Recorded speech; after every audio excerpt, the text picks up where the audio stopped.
কি নিয়ে এলে? দেখতে গেছিলে তো? হ্যাঁ, ঘোষবাবু আর বাপি যখন কোনো একটা কিছু জিনিস দেখতে যায় তখনই আমাদের চাপ থাকে এরা না কিনে নিয়ে ঢোকে। এক্ষেত্রেও তাই ঘটলো। এইবার আসি একটা মজার কথায়। আমি আমার তার আগে বলে রাখি, আমি আমার কোনো সোশ্যাল মিডিয়া প্ল্যাটফর্মে আমি কোনো রাজনৈতিক প্রচার করি না, সেটা আমি পছন্দও করি না। ছোটোবেলায় হতো না, যাত্রা দেখতে যেতাম, আমার বাবা আবার যাত্রা দেখতে যাওয়া পছন্দ করতো না।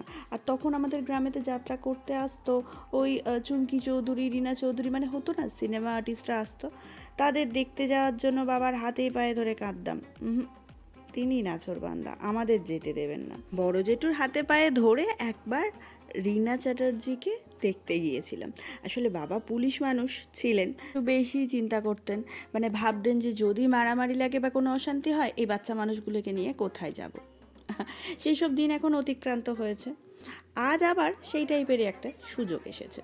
এরা সবাই দিদি নাম্বার ওয়ানের লাইনে দাঁড়িয়েছে। না না, মজা করছিলাম। আসলে এখন তো রচনা বন্দ্যোপাধ্যায় প্রত্যেকটা জায়গাতেই যাচ্ছেন, তো সেই জন্য তাকে দেখার উদ্দেশ্যেই আমাদের এখানে সবাই মানে জড়ো হয়েছিল।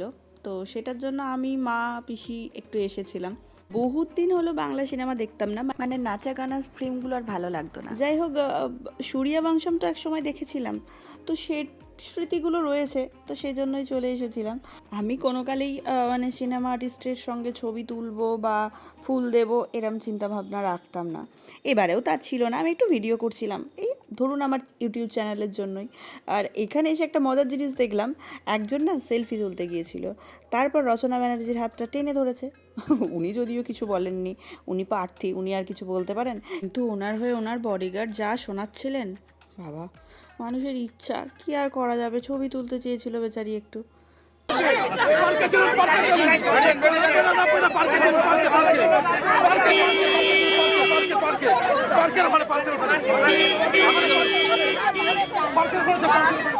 আমাদের বহু যুগের বহু কালের 2009 থেকে একটুখানি দাঁড়িয়ে একটু ঘুরে বেরিয়ে ছেলেকে একটা ঠাকুর দেখিয়ে বাড়ি ফিরেছিলাম।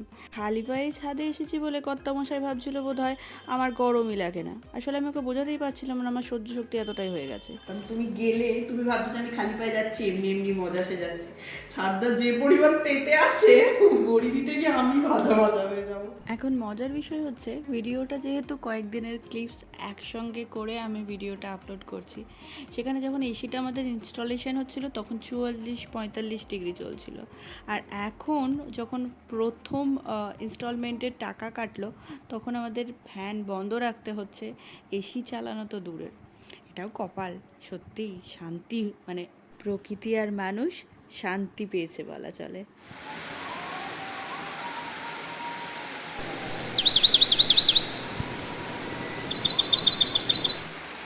এটা আর কিছুই নয়, এক মুঠো শান্তিকে মুঠোফোনে বন্দি করে রাখা।